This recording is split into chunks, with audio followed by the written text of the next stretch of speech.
नमः देवाय तस्मै नमः देवाय तस्मै नमः कार्पण्यदोषोपहत स्वभाव पृच्छामि त्वां धर्म सम्मूढचेतः यच्छ्रेयस्यात् निश्चितं ब्रूहि तन्मयि शिष्यस्तेऽहं शाधिमां त्वां प्रपन्नम् शिष्यस्तेऽहं शाधिमां त्वां प्रपन्नम् शिष्यस्तेऽहं शाधिमां त्वां प्रपन्नम्। जय सियाराम। जय सियाराम। बधाने जय सियाराम। जय सियाराम। जय सियाराम। तो ये આપણે ગઈ વખતે બીજો અધ્યાય શરૂ કરેલો અને બીજા અધ્યાયની અંદર બે શ્લોક આઈ થિંક બે શ્લોક થયા હતા, બરાબર છે? બીજા અધ્યાયમાં બીજો શ્લોક થયો હતો, બરાબર?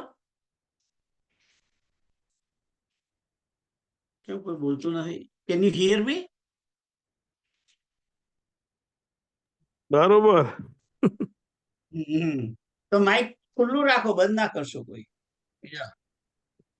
કારણ કે મને ખબર પડે કે સાંભળે છે કે કોઈ કે નથી સંભળાતું, એટલું તો ખબર પડે. તો આપણે બીજો શ્લોક થયો હતો, બરાબર? તો બીજા શ્લોકની અંદર કહ્યું હતું ભગવાને, કુતશ્વા આકસ્મિદમ વિષમે સમુપસ્થિતમ અનાર્ય જુષ્ટમ અસ્વર્ગ્યમ અકીર્તિકરમ અર્જુન.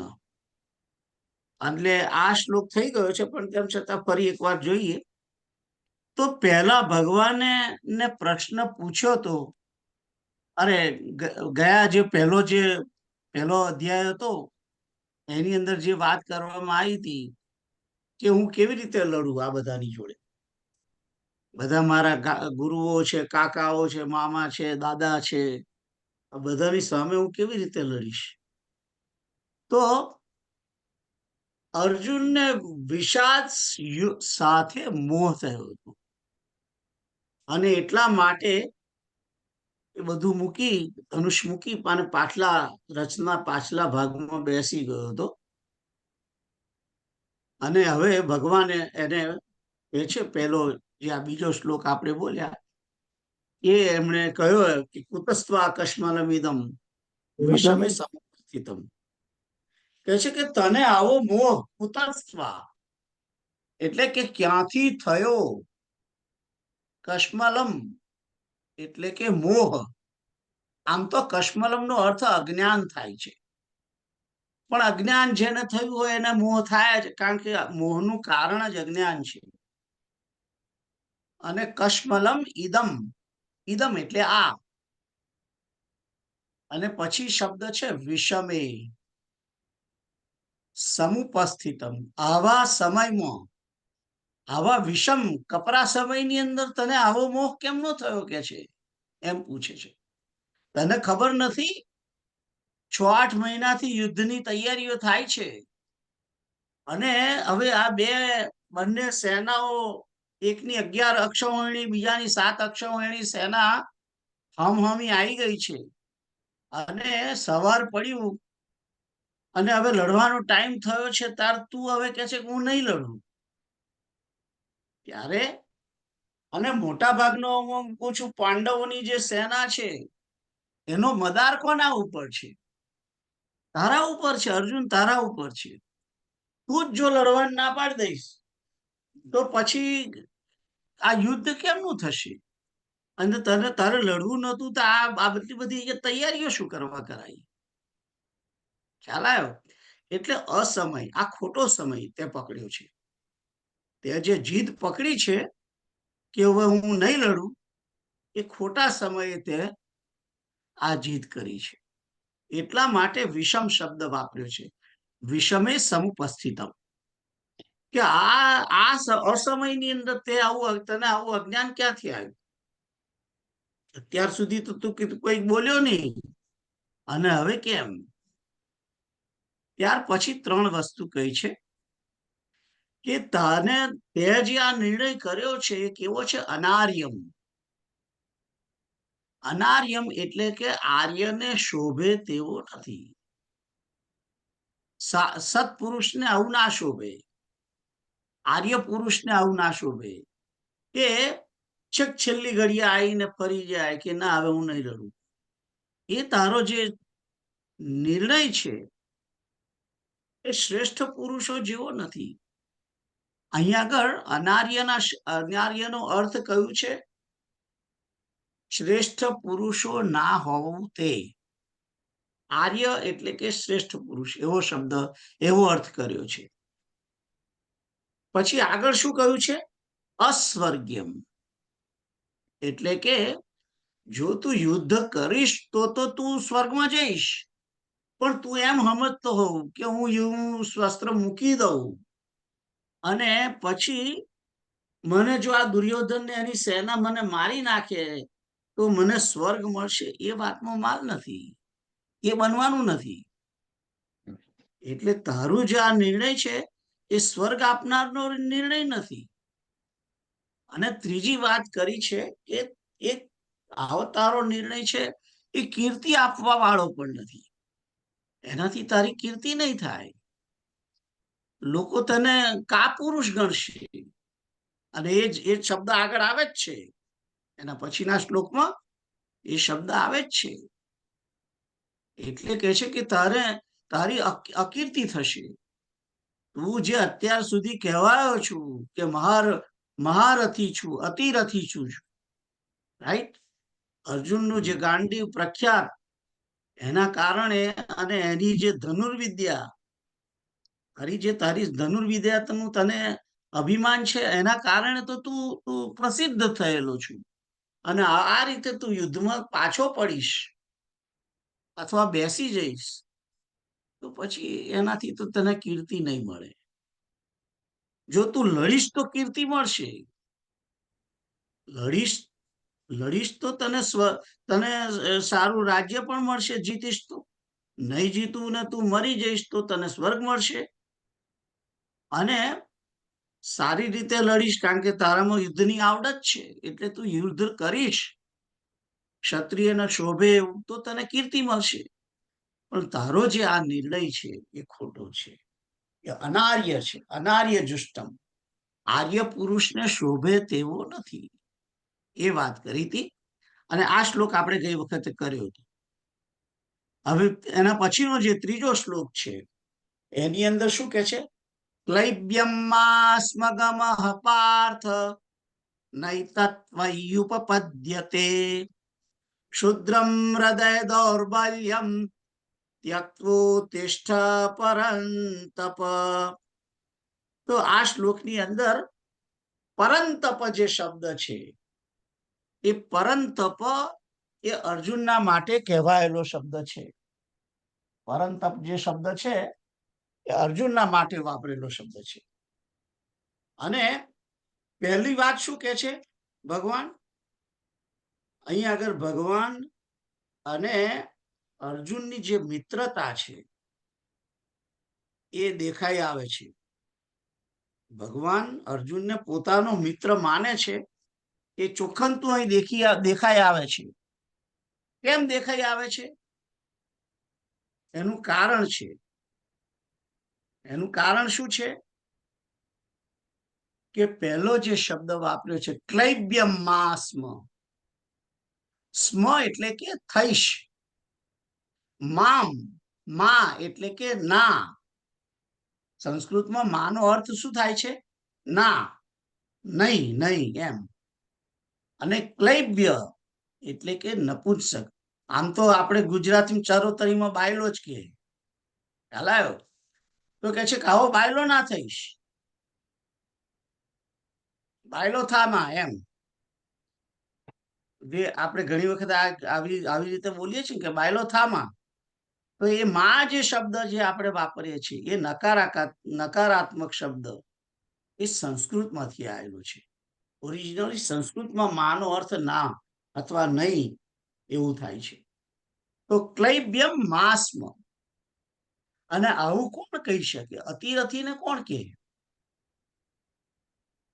અતિરથી છે, યોદ્ધો છે અર્જુન. એને આવું કોઈ કોણ કહી શકે અર્જુનને? એ એમનો મિત્ર જ કહી શકે. કારણ કે અર્જુન પણ ભગવાન શ્રી કૃષ્ણને એવી રીતે મિત્ર તરીકે, સખા તરીકે જુએ છે, અને ભગવાન પણ અર્જુનને સખા તરીકે ગણે છે. ભલે ગાળ આપી છે, પણ તેમ છતાં આ શ્લોકની અંદર ભગવાન શ્રી કૃષ્ણ એને સર્ટિફિકેટ આપ્યું છે કે તું મારો મિત્ર છે. ઔપચારિક રીતે ચોખ્ખું તો કહ્યું નથી કે તું મારો મિત્ર છે, પણ મિત્ર હોય તો મિત્રને ગાળ દઈ શકો ને તમે. રસ્તે જતા ને કરો તો બે ધપોટ આપી દે તમને, રાઈટ? એટલે મિત્ર છે એટલા માટે. મિત્ર છે, મામાનો છોકરો છે એટલે બોલ્યા નથી, મિત્ર છે એટલે બોલ્યા છે. તો ક્લૈબ્ય માસમાં તો અહીં આગળ એક રીતે એમ કહેવાય કે અર્જુન ભાગ્યશાળી છે. અને એક વસ્તુ જાણજો કે જીવનની અંદર જ્યારે કોઈ પણ આપણા સગા સંબંધી કે મિત્ર આ રીતે આપણને જો કહેતા હોય, તે વખતે બહુ ખરાબ માનવાની જરૂર નથી. કારણ કે એમને તમારા પ્રત્યે પ્રેમ છે એટલા માટે આવું બોલે છે. એ તમારા હિતેચ્છુ છે એટલા માટે બોલે છે. હિતેચ્છુ ના હોત તો બોલત કે સાર ના લડીશ, મારે શું? કૃષ્ણને શું? યુદ્ધ લડે અને જીતે તો કૃષ્ણ થોડા રાજા થવાના છે. કૃષ્ણ રાજા થવાના નથી. જે વ્યક્તિએ 12 વર્ષની ઉંમરે પોતે મથુરાનું રાજ્ય ના લીધું અને ઉગ્રસેનને રાજા બનાયા, પોતાનો હક છે તેમ છતાં, કંસને માર્યા પછી પોતાનો હક છે તેમ છતાં એમણે રાજ્ય આપી દીધું ને ઉગ્રસેનને. જેલમાંથી છોડાઈને રાજા બનાયા છે. એટલે કૃષ્ણને કઈ જોઈતું નથી. યુદ્ધ લડે તો અર્જુન જીતે કે કોણ જીતે એની સાથે કોઈ લેવા દેવા નથી. પરંતુ એક પ્રકારનો પ્રેમ, એક પ્રકારની મિત્રતા અને જે સુહૃદ ભાવ છે ભગવાનનો અર્જુનના પ્રત્યે, એ બેઝિકલી દેખાઈ આવે છે. એટલે જ્યારે ઘણી વખત પોતાના જ સગા સંબંધીઓ કે મિત્રો હોય અને સાચું વાત કરતા હોય અને જરાક આગુ પાછું બોલે, તો એને સમજવું જોઈએ, એને ઉલટી રીતે નહીં લેવું ભવિષ્યમાં આવો પ્રસંગ આવે ત્યારે. અને આ પ્રસંગની અંદર તમે જુઓ, અર્જુન એને ખોટી રીતે લેતા જ નથી. અને અર્જુન કઈ ભગવાન સમક્ષ ચીડાઈ નથી ગયો. હમણાં પછીના શ્લોકમાં ચીડાતો હશે તો જોવા મળશે, પણ એવું થયું નથી. તો ક્લૈબ્યમ માસમાં એટલે કે તું હવે અત્યારે નપુંસક જેવા નપુંસક વેડા ના કરીશ તું, એમ કે છે.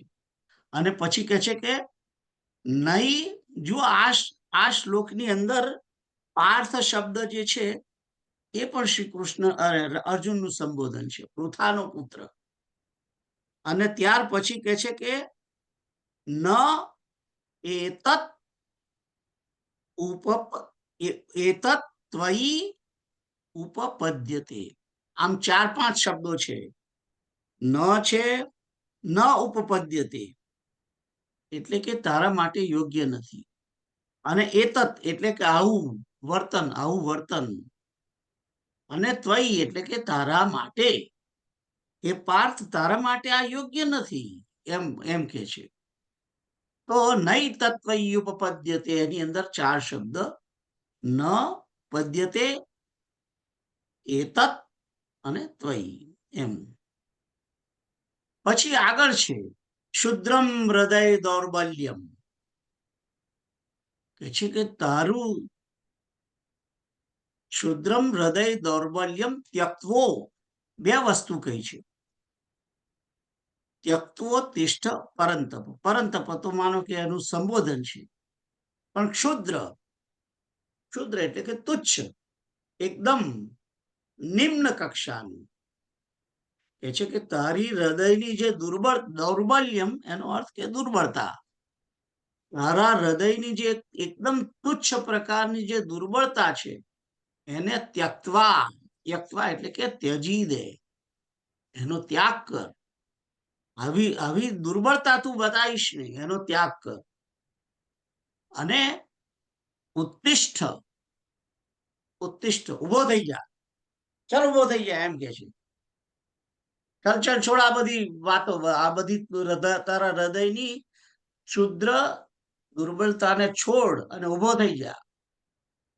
જો અહીં ટ્રાન્સલેશનની અંદર જેને ટ્રાન્સલેશન કર્યું છે એને યુદ્ધ કે લીએ જે શબ્દ વાપર્યો છે એ ટ્રાન્સલેશનની અંદર નથી ખરેખર, પણ ભાવ દ્રષ્ટિએ બરાબર લખેલું છે ટ્રાન્સલેશન જે કરેલું છે. કે શા માટે ઊભું થવાનું?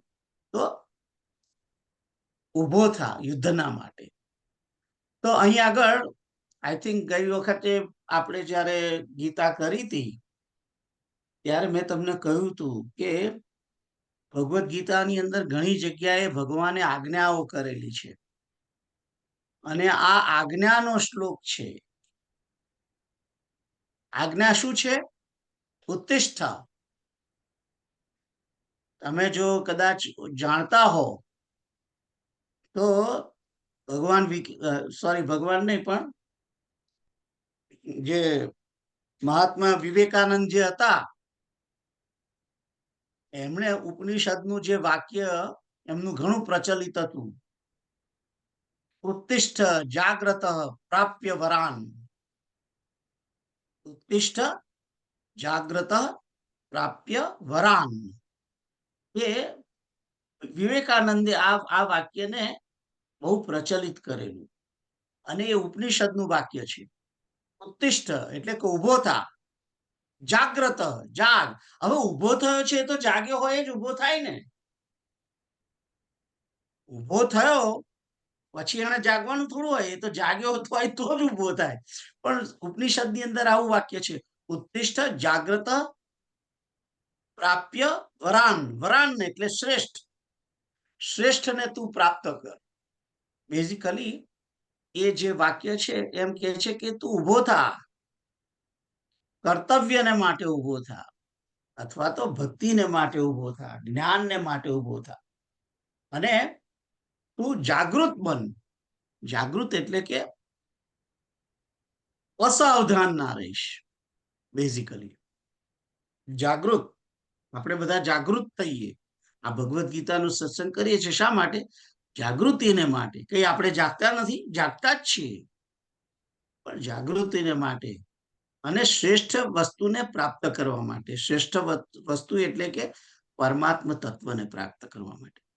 તો અહીં આગળ પહેલી જ આજ્ઞા શરૂઆતથી જ ભગવાન શ્રી કૃષ્ણએ કરી છે અહીં આગળ, કે તું હૃદયની દુર્બળતાને ત્યાગી દે અને યુદ્ધને માટે તૈયાર થઈ જા. અને જુઓ ભગવદ્ ગીતાની શરૂઆત થઈ રહી છે અને ભગવાને જે વાત ચાલુ કરી બીજા અધ્યાયથી, એમાં પહેલું જ સ્ટેટમેન્ટ શું છે? અર્જુનના માટે છે, બરાબર છે, પણ આપણા બધા માટે પણ એ જ છે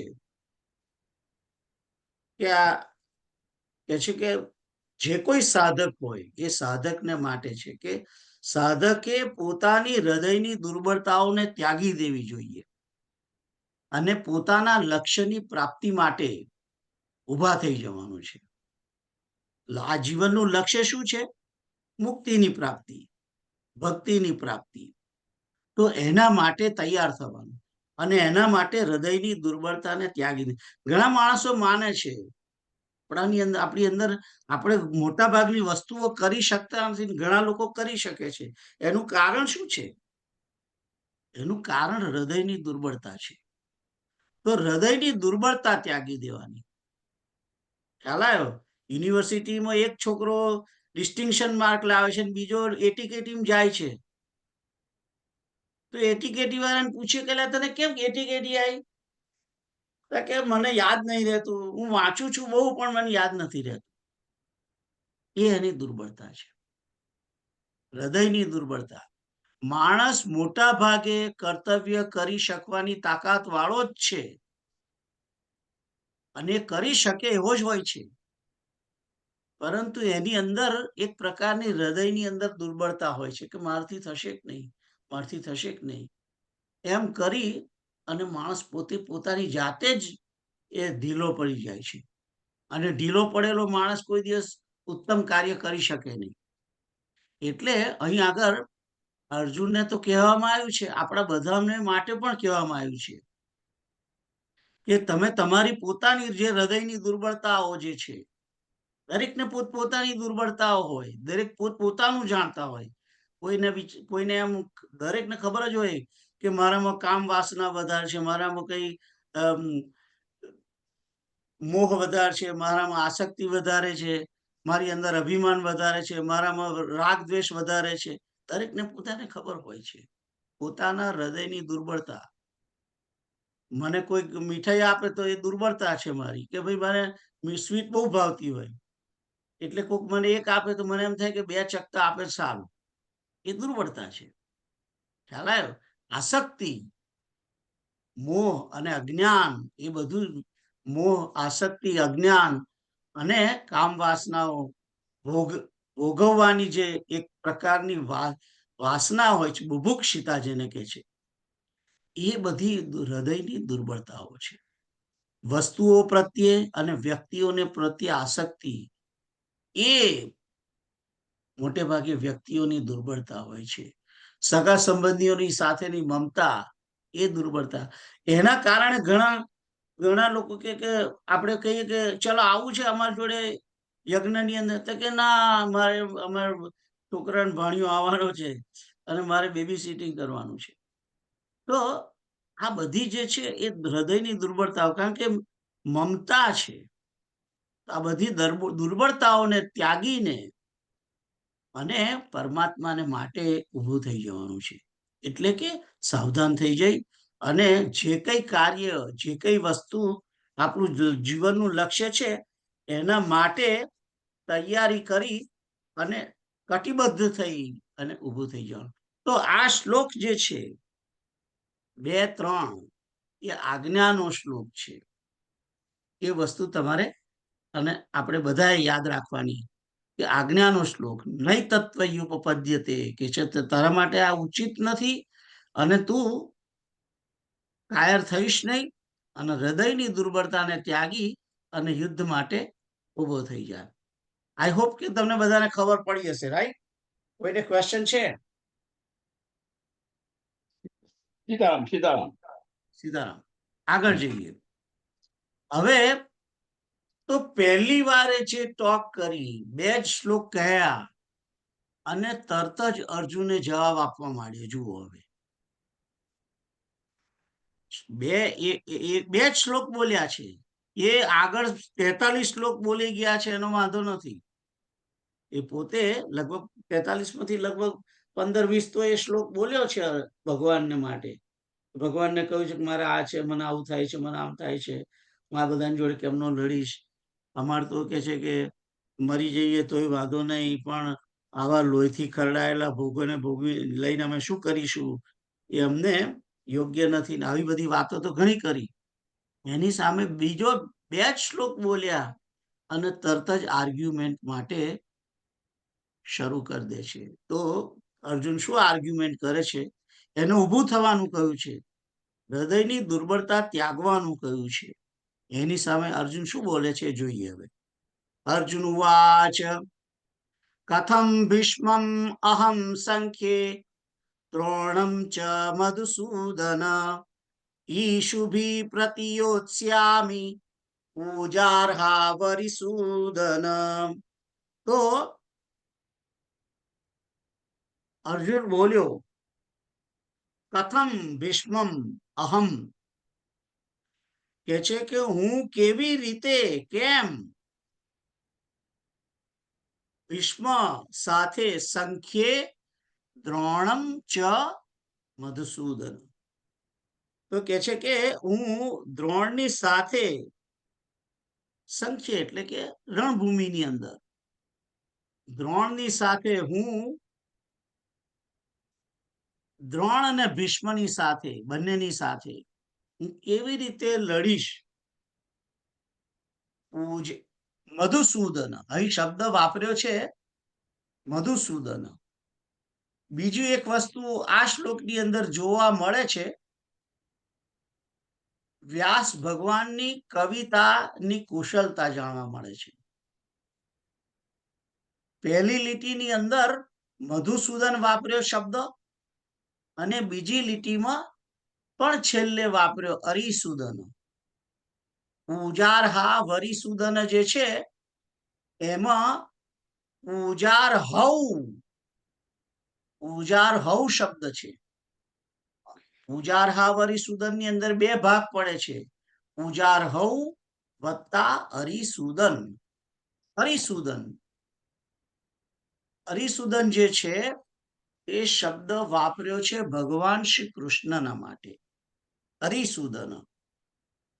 અને જે પેલો જે શબ્દ છે મધુસૂદન એ પણ કૃષ્ણ માટે છે. એટલે અને આ વસ્તુ એ રીતે પણ લખી શકાય કે પૂજાર હવ મધુસૂદન, ફરી બી એવું એનો જ શબ્દ વાપરી શકાય ભગવાન વેદવ્યાસ. પણ શબ્દ અરિસૂદન એટલે કે શત્રુઓને મારનાર, શત્રુઓને સામે લડનાર, એ અર્થ છે. અને મધુસૂદન એટલે કે મધુ દૈત્યનો નાશ કરનાર, એમ.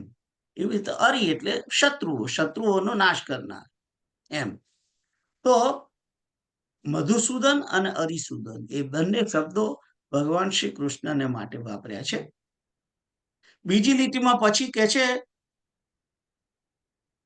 ઈશુભી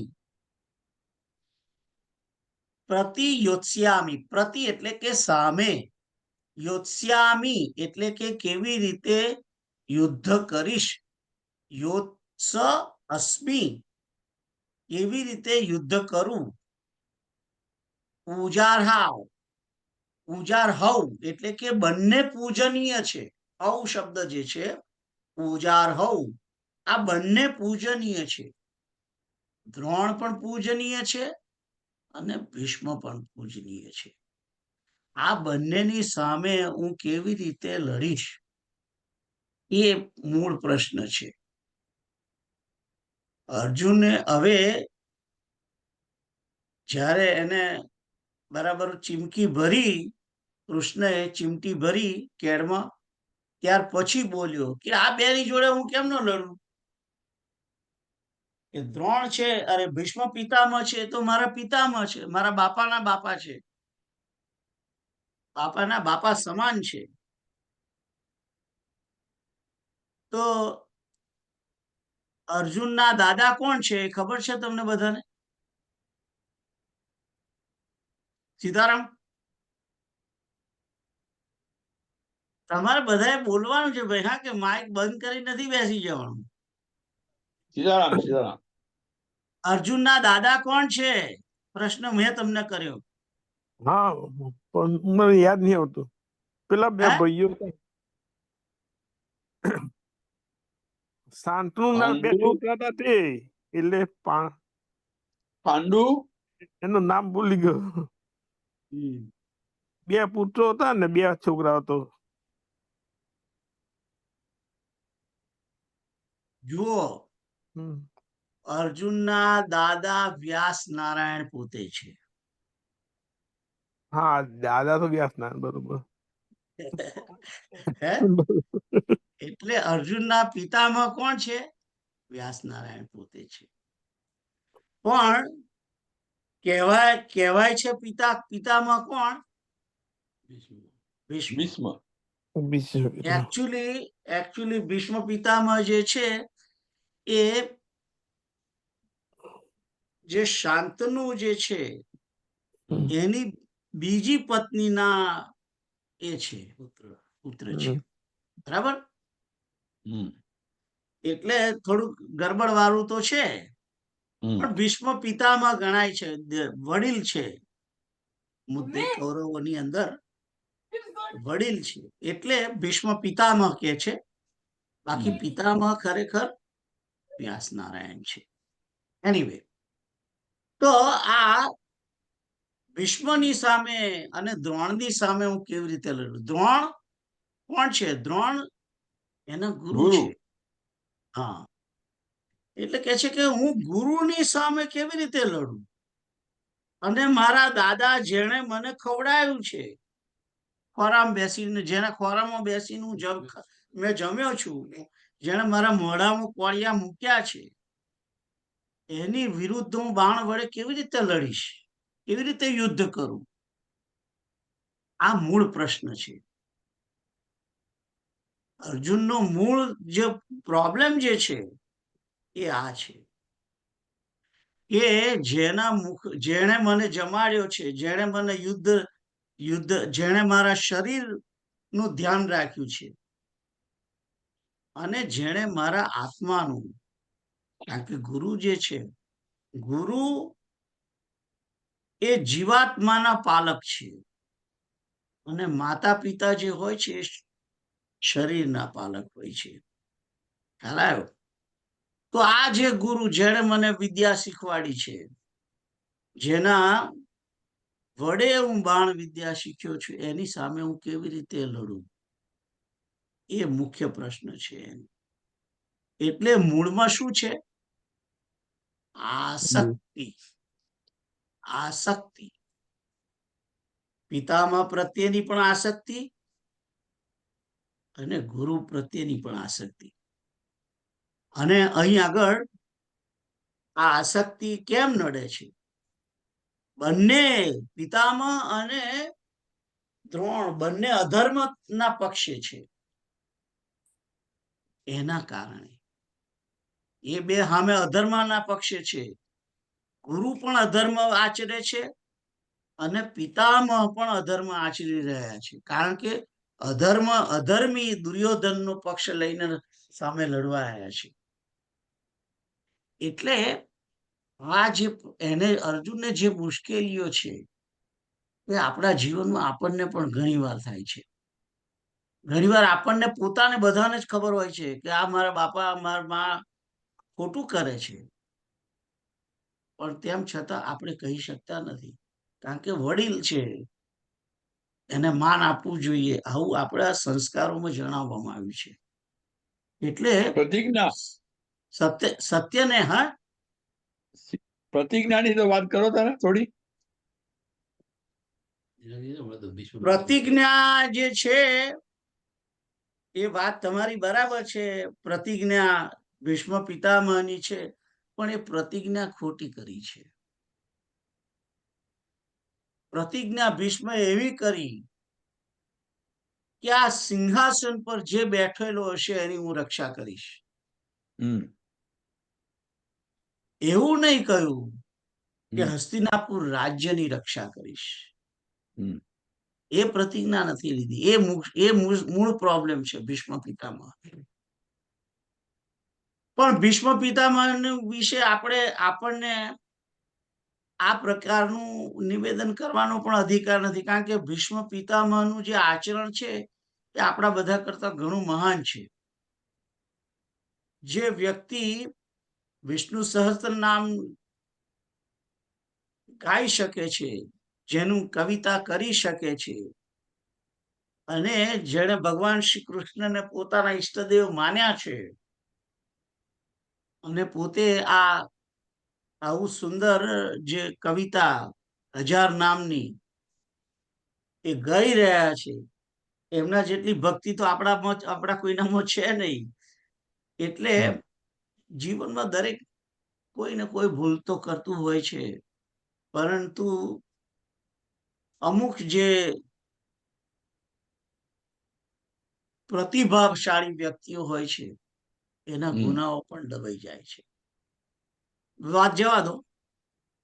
મૂળ પ્રતિજ્ઞા એમની હતી જ, અને પ્રતિજ્ઞાને કારણે જે લડવા દુર્યોધનના પક્ષે છે એ વાત બી બરાબર છે. પણ અર્જુનનો પ્રશ્ન એ છે કે આ બેની સામે હું કેવી રીતે લડું, કારણ એને આસક્તિ છે. એ અહીં આગળ ધર્મના પક્ષે લડી રહ્યો છું, ધર્મના માટે હું લડી રહ્યો છું, એ વિચારતો નથી. અત્યારે અર્જુન એ રીતે વિચારે છે કે હું આ લડીશ તો મને રાજ્ય મારું મળશે, એ વિચારે છે. એટલે લડવાનો જે કોન્સેપ્ટ, લડવા માટેનો જે ઉદ્દેશ છે, એ પણ અર્જુન ખોટું સમજ્યો છે. ભગવાન શ્રી કૃષ્ણ યુદ્ધ કરાવે છે, એમનો ઉદ્દેશ છે ધર્મની રક્ષા કરવા માટે અને અધર્મનો નાશ કરવા માટે, અધર્મી રાજાઓને, દુષ્ટોનો નાશ માટે આ યુદ્ધ એમણે એનું લક્ષ્ય બનાવેલું છે, યુદ્ધનું લક્ષ્ય. પણ અર્જુન એને સમજી શક્યો નથી. અને અર્જુન તો એમ જ માને છે કે હું મારા બાપ દાદાની પ્રોપર્ટી, જે અમારો અડધો ભાગ છે, એ લેવા માટે હું લડું છું. એટલે અર્જુન જે સમજી બેઠો છે એ ખોટું સમજેલો છે. એના કારણે આ બધી મુશ્કેલી થયેલી છે. સાથે સાથે અર્જુનને આસક્તિ પણ છે. એટલે જે યુદ્ધનો ઉદ્દેશ ખરેખર ભગવાન શ્રી કૃષ્ણએ રાખેલો છે, અને ભગવાને કહેલું પણ છે, મહાભારતની અંદર ઘણી જગ્યાએ આગળ વાત કરેલી છે. અને કદાચ તમે જો મહાભારતની સિરિયલ જો કદાચ બરાબર સાંભળીને જોઈ હોય તો એની અંદર પણ ઘણી જગ્યાએ કહેલું છે ભગવાન શ્રી કૃષ્ણએ કે આપણે આ યુદ્ધ રાજ્ય માટે કરતા નથી. આ યુદ્ધ જે કરીએ છીએ તે ધર્મના કારણે કરીએ છીએ. કારણ કે રાજ્યનો રાજા જો અધર્મી બની જશે તો એના કારણે પ્રજા પણ અધર્મી થશે.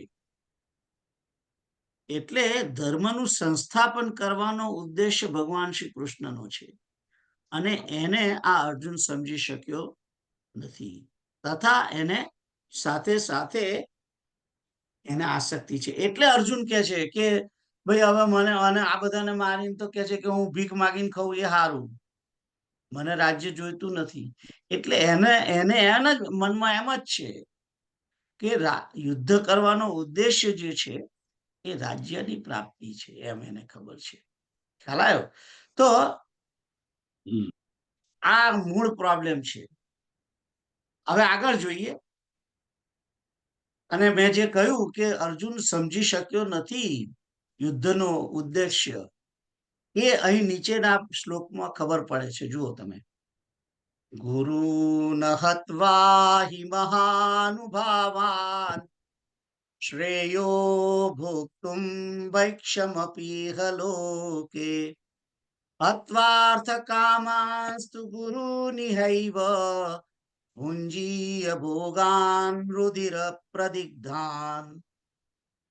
તો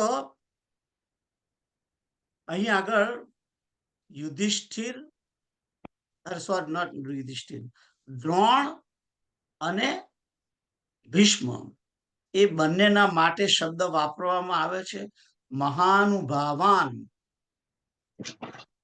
મહાનુભાવાન જે પહેલી લીટીમાં છે, ભાવાન ન અડધો છે, એ બીજી લીટીમાં સૌથી આગળ કરેલો છે.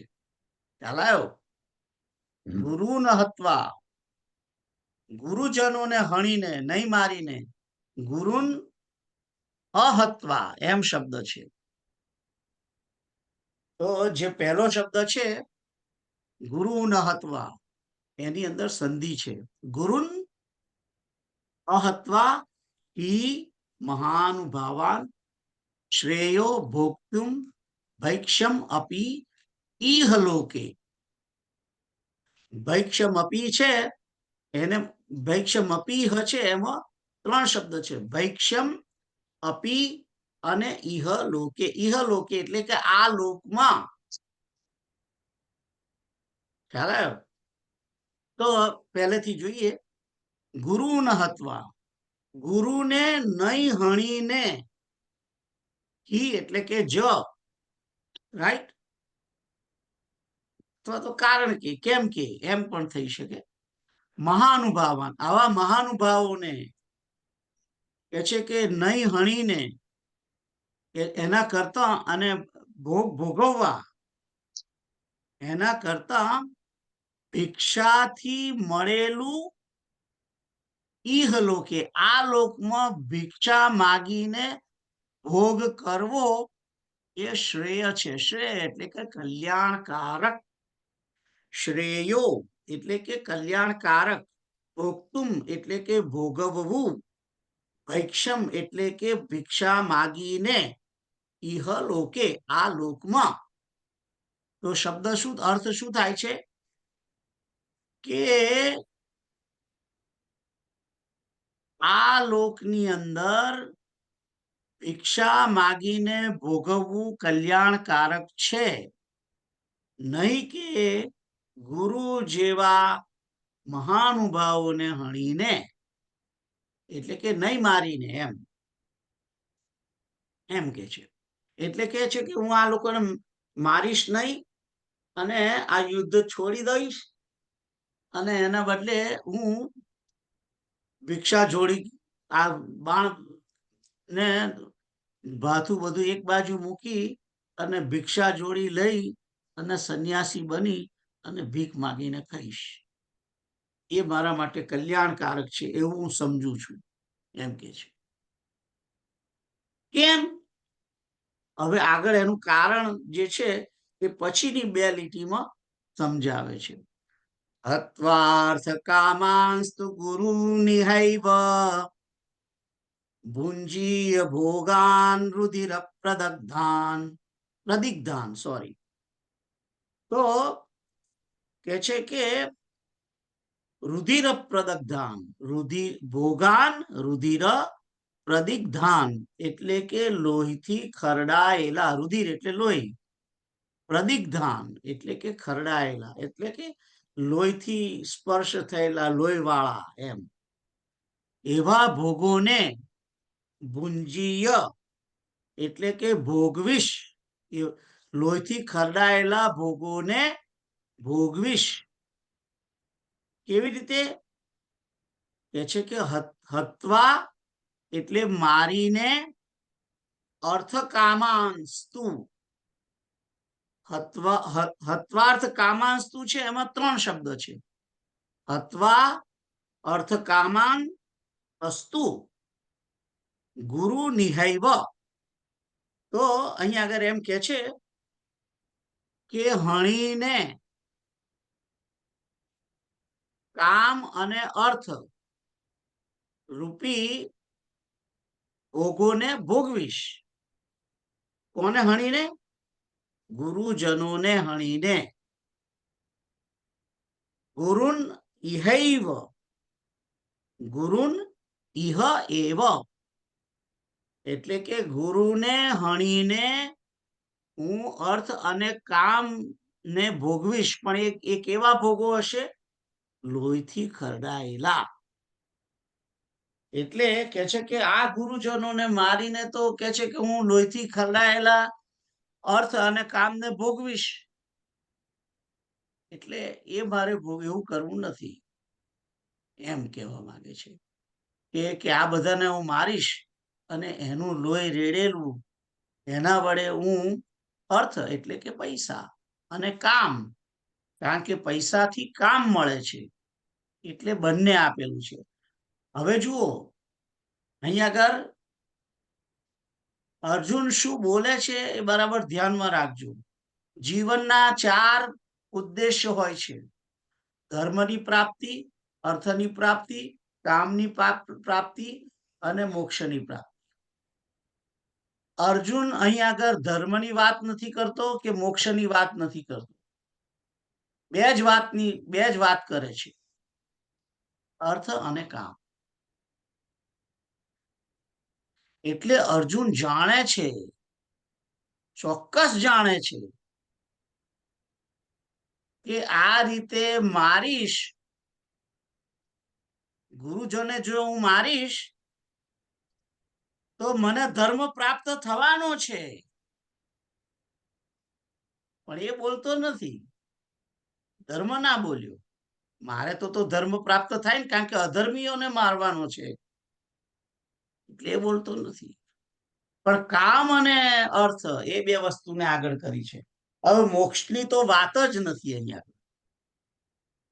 મોક્ષ જે છે એ તો એક બાજુ જ વાત છે. મોક્ષની તો એને અર્જુને કલ્પના પણ નથી હજુ. એટલે એ તો વસ્તુ પણ ધર્મની વાત પણ નથી કરતો, કેવલ અર્થ અને કામ. એટલે અર્જુન આ યુદ્ધને કેવલ અર્થ અને કામ માટે સમજ્યો છે, ધર્મની બાબત સમજ્યો જ નથી. એ તો એને હોત તો એને એ બોલત કે ધર્મથી લોહીથી ખરડાયેલો ધર્મ મારે ભોગવવાનો, મારે પ્રાપ્ત કરવાનો છે ને. ધર્મ પ્રાપ્ત થશે ચોક્કસ, કારણ કે ધર્મની રક્ષા કરીશ. ધર્મો રક્ષતી રક્ષિતમ, રાઈટ. ધર્મની પ્રાપ્તિ તો થશે, પણ એ લોહીથી ખરડાય એ ના બોલ્યો, એવું નથી બોલ્યો. કારણ કે એને એને એને યુદ્ધનો જે કોન્સેપ્ટ છે, એનો ઉદ્દેશ્ય છે શું છે એ જ એને ખબર નથી. એટલે અર્થ અને કામની જ વાત કરે છે કેવળ. તો અહીં આગળ કે છે કે આ બે જણને મારીને તો કે છે કે હું લોહીથી ખરડાયેલા ભોગોને ભોગવીશ, કામ અર્થ અને કામને જ ભોગવીશ, એમ બેઝિકલી એમ કહેવા માંગે છે. તો આ તો 5મો શ્લોક. કોઈને ક્વેશ્ચન છે? સીતારામ. નો સીતારામ સીતારામ. ઓકે, બસ સુઈ તો નહીં ગયા ભાઈ? ના લાગે છે ને. ઓકે. વાતાવરણ એટલું બધું ક્વાઇટ થઈ ગયું છે, ગંભીર થઈ ગયું છે. એટલે આગળનો શ્લોક જોઈએ. નૈચૈતત વિદ્મઃ કતરન્નો ગરીયો યદ્વા જયેમ યદિ વા નો જયેયુ યાનેવ હત્વા ન જીજીવિષામ સ્તેવ સ્થિતા પ્રમુખૈર્ધાર્તરાષ્ટ્રા. તો અહીં આગળ એ પોતે એમ વાત કરે છે કે અમને ખબર નથી કે કયું સારું ને કયું ખોટું, અમે મારીશું તે સાચું કે ખોટું, કે એ બધી વાતો હવે અહીં ગોળ ગોળ વાતો કરે છે અર્જુન, ગોળ ગોળ વાતો કરે છે. તો શું અર્થ છે? પહેલો તો જે સંધિ છૂટી પાડીને શું છે, ન ચ એતત વિદ્મ, ન ચ એતત વિદ્મ. વિદ્મ એટલે કે જાણવું, એટલે કે છે કે એ પણ જાણતા નથી. અમે, ન એટલે અમે, ન એટલે નથી, એ પણ અમે જાણતા નથી. શું નથી જાણતા? કતરત ન ગરીય, એટલે કે કતરત એટલે કે શું કરવું, કત રત શામાં પ્રવૃત્ત થવું, રત એટલે કે પ્રવૃત્ત થવું, અને કત એટલે શામાં કઈ વસ્તુની અંદર અમારે પ્રવૃત્ત થવું. નો ગરીયો એટલે કે શ્રેષ્ઠ શું છે, કયું સારું છે, અમને એ ખબર નથી. ન ચ એતત વિદ્મ, અમને એ ખબર નથી કે અમારા માટે કયું શું સારું છે, એમ શું કરવું શ્રેષ્ઠ છે એ મને ખબર નથી. એ વાત પહેલી લીટીમાં કરી છે. પછી બીજી લીટીમાં શું કે છે? યત વા જયેમ યદિ વા નો જયેયુ, યત વા જયેમ યદિ વા નો જયેયુ, જો અમે જીતીએ કે પછી ના જીતીએ, એ એનો અર્થ છે. જયેમ એટલે કે જીત થાય, જો અમને જીત મળે તે, અથવા જો અમને જીત ના મળે તે. બેમાંથી શું શ્રેષ્ઠ છે તે અમને ખબર નથી, એમ કે છે. ખ્યાલ આવ્યો? પછી ત્રીજી લીટીમાં શું છે?